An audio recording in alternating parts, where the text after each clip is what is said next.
some Republican senators say they're troubled by some of the president's nominees. But what if a majority of the Senate will not confirm? What if they will not confirm one or more of his nominees?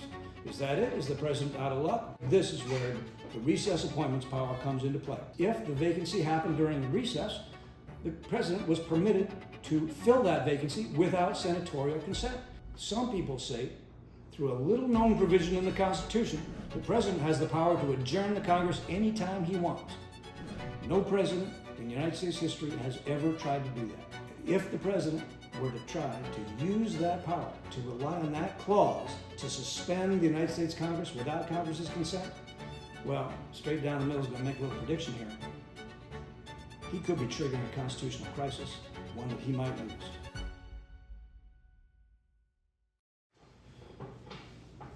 Hello everyone, I'm Jed Rubenfeld and this is Straight Down the Middle. And today I'm going to be talking about recess appointments. You probably heard that term recently and you probably know what the basic idea is. The idea is that, hey, if the president can't get the Senate to confirm one or more of his nominees, can he do the same thing? Can he achieve his goal of putting those nominees into power through the recess appointments clause of the Constitution? That's what I'm going to talk about today. I'm going to explain to you what recess appointments are, how they work, and what the potential problems are, because there are some serious problems. Recess appointments are way more complicated than people think, and the president could be in for some problems if he tries to use that power to get into a position that the Senate won't confirm. Okay, so here we go. Now, you've got to start with the basics. The basic question is, okay, how does the president appoint a cabinet member? So the Constitution has a normal process for that. In the normal process, the president nominates, and these are cabinet members and, in fact, every important officer of the United States government. He nominates, but the Senate has to confirm. The Senate can confirm or it can reject. To confirm, a majority of the Senate's got to vote in favor of that nominee. Now, could the president get a majority confirmation of all of his nominees? Of course he could. It's possible. After all, he's got a majority of the Senate, doesn't he? So where's the problem? Well, the problem is, if you're reading newspaper reports or if you're reading social media reports, the problem is that some Republican senators say they're troubled by some of the president's nominees. That is, the people that he says he's going to nominate as soon as he comes into office in January. Now, if the Senate were to confirm by majority vote the president's nominees, which could happen, because think about it, even if some Republican senators are troubled by the nominees, does a Republican senator really want to risk the wrath of the president this early in the presidency? Do they want to risk the ire of the president's supporters this early in his presidency? They might just vote to confirm because you got to give the president his cabinet choices. They might think, and if the president can get a majority confirmed, then there's no problem. He's in, his appointees are in, end of the story. But what if a majority of the Senate will not confirm? What if they will not confirm one or more of his nominees? Is that it? Is the president out of luck? Well, not necessarily. This is where the recess appointments power comes into play. The Constitution has another process by which the president can appoint cabinet members or other important officers of the United States government. And it's the recess appointments power. The Constitution was written, don't forget, in the late 18th century. Back then, when the Congress went on recess, and it would tend to do that at the end of the year between the two annual sessions. Every Congress meets for 2 years, and it meets in 2 annual sessions. And there's traditionally a recess between the 2 annual sessions. It tends to happen at the end of the year. And when the Congress went on recess back in the late 18th century, well, they were almost impossible to reach. You couldn't call them up on the phone, and trying to get them back to Washington, that could take weeks, it could take months, and these recesses could last for weeks or months. So there was a real problem. What would happen if one of the important cabinet members or some other important officer in the government, what if they died or became disabled during a recess? Well, in that event, the Constitution provided a way out. If the vacancy happened during a recess, the president was permitted to fill that vacancy without senatorial consent. He could just fill it, no problem. And that recess appointment, that would last until the end of the next session. So it would last about a year. And during that year, it was presumed that the Senate would then get a chance to confirm or reject some nominee that the president would put before them. Okay, so that's how the recess appointments clause was written, and that's how it originally worked.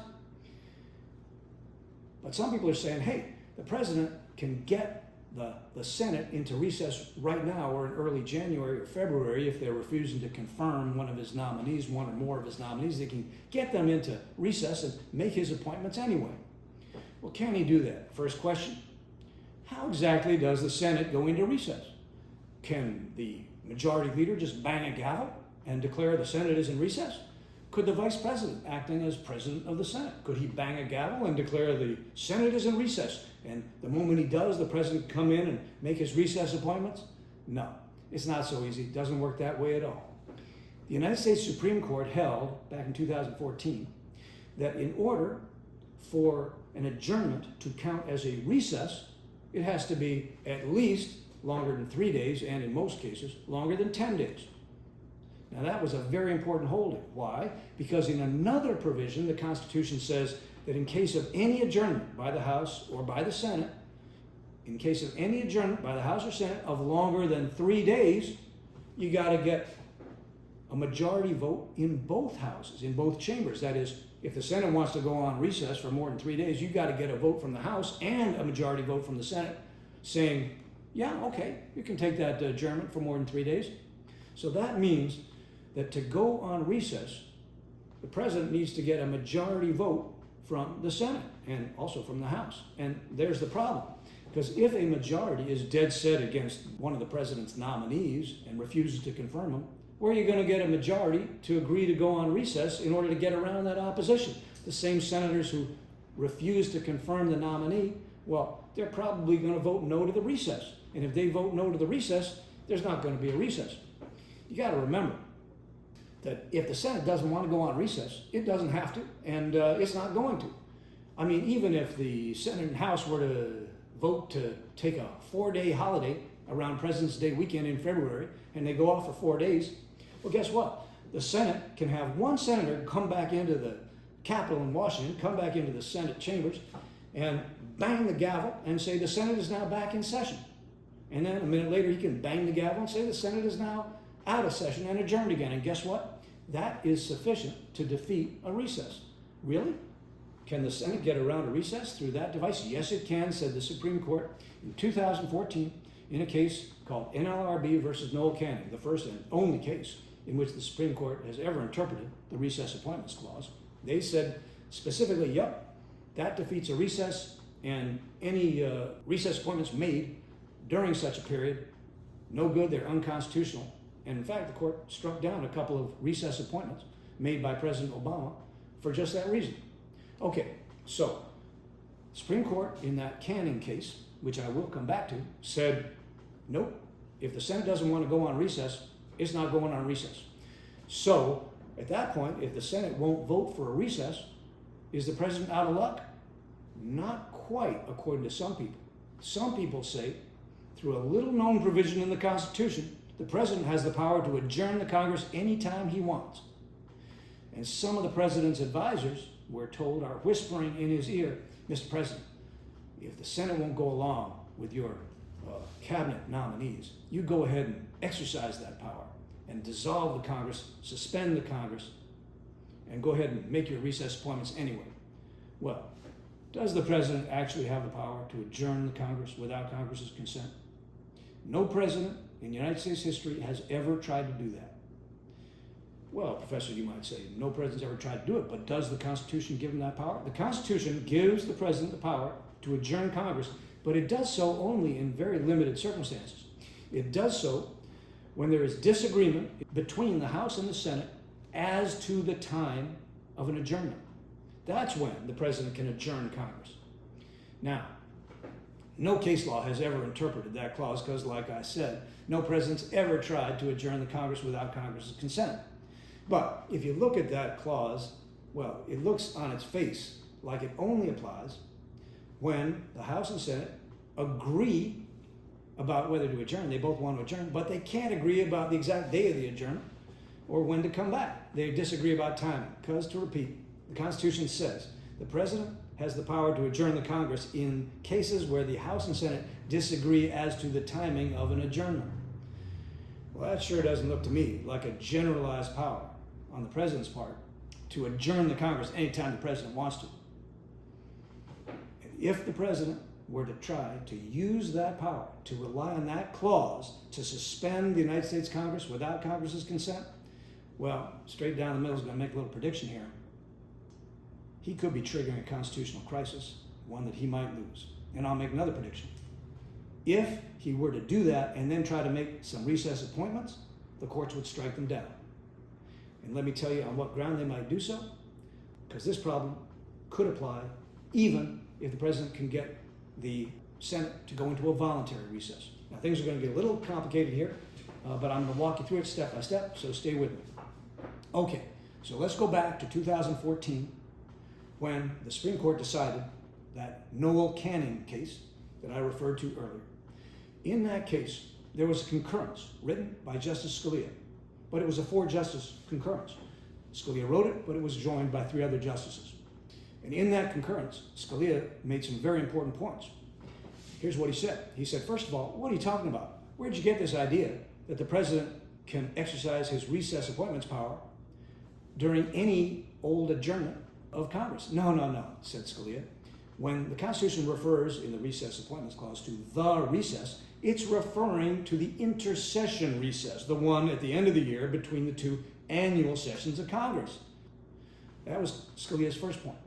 His second point was even more important. He said, and where did folks get the idea that the president, under the recess appointments clause, can fill up vacancies that occurred before the recess? On the contrary, said Scalia, the Constitution says he can fill vacancies that, quote, happen during the recess. And those words, said Scalia, mean exactly what they say. He can fill up vacancies that happen during the recess, that occur during the recess, that arise during the recess. He cannot fill up vacancies that were in existence prior to the recess. Why? Well, according to Scalia, it's a very simple reason why. Because if the vacancy existed prior to the recess, that means the Senate was in session and the president could have put forward a nominee, given the Senate a chance to exercise its power to confirm or reject. If he didn't do that, he can't circumvent that power by waiting for the annual recess and then appointing somebody then. No. The president only has the power under that recess appointments clause to fill up vacancies that occur during the recess. That's what Scalia said. Now, if Scalia's holdings were the law, well then, President Trump could not make recess appointments in January, February, March. He couldn't see whether the Senate confirms or disconfirms, rejects any of his nominees, and then put the Senate into recess or get the Senate to voluntarily recess and then make some recess appointments. No. If Scalia's rulings were the law, he'd be out of luck, couldn't do it at all. Such appointments would be unconstitutional. So the question becomes, are there 5 justices now on the court who share Scalia's view, the view he took back in 2014? Well, we know there are 3 justices who share that view because the 3 justices who joined that concurrence, who were they? Chief Justice Roberts, Justice Thomas, and Justice Alito. And they are still on the court. So that's 3 justices right there who shared Scalia's view, who would strike down recess appointments made early in the president's term, not during the recess in between the 2 sessions of Congress. Well, that's 3 justices. But now let's look at the justices that President Trump himself appointed during his first term. That's Justice Kavanaugh, Justice Gorsuch, and Justice Barrett. Now, those 3 justices all pride themselves on being text-first originalists. And guess what? There's almost universal agreement that Justice Scalia's opinion in the Canning case was the correct originalist, textualist opinion. Almost universal agreement on that. He was right as a textualist, originalist matter. So all 3 of those justices are going to have strong reasons to join in to the Scalia position from 2014. Now, they could say, look, stare decisis, the case has been decided, we're not going to upset the wagon now, but they also might not want to look like they're tipping the scales in favor of President Trump. They might go with their originalist, textualist, constitutional method and say, we got to join the Scalia opinion, sorry. And if they did, that would be 6 justices there joining Scalia's position. Then you got Justice Jackson. She might well see in President Trump's attempt to do recess appointments of nominees that the president could not get senatorial confirmation of. I mean, Senate says no, and then the president engineers a recess and makes his own appointments. She might see that as an abuse of presidential power, a circumvention of the Senate's confirmation power, which is basically how Scalia himself saw it. So she would probably join that opinion. That would make 7. Then there's Justice Kagan and Justice Sotomayor, and even they might flip the script now. They might say, look, this is a different case. We hereby join those parts of Justice Scalia's opinion from 2014, even though we didn't join him back in 2014. And here's a prediction I'll make. This is what I was saying before. If President Trump unilaterally adjourned the Congress and made his recess appointments through that device, I guarantee you all those justices would join the Scalia opinion. They would all say, no, that's not a way to make a recess appointment. The president, whatever power he has to suspend the Congress, he cannot suspend the Congress and then make recess appointments and circumvent the Constitution's checks and balances, which has the Senate having the power to confirm or reject any presidential nominee. No way we're going to let him do that. So I guarantee you, if the president tried to exercise that unilateral power to dissolve Congress and then sneak in some recess appointments, I guarantee you that a majority of the court would not uphold those recess appointments, and it might even be unanimous. But let's say that the president got a voluntary recess. Even then, a number of justices could join the Scalia position, because Scalia's position was even if the Senate voluntarily went into recess, it's not a good recess appointment unless it's the recess happening at the end of the term and unless the president is filling up slots, the vacancies for which occurred during the recess. So you still might get a majority. You might very well get a majority saying, no, we're going to strike down those recess appointments. So where does that leave us? Well, here's how things might play out. If the president could get a voluntary recess out of the Senate, with the agreement of the House, gets him to go into recess, and he makes the recess appointments, the lower courts, the district court, the circuit court, they would have to follow the existing case law coming out of the Supreme Court. That's the Canning case.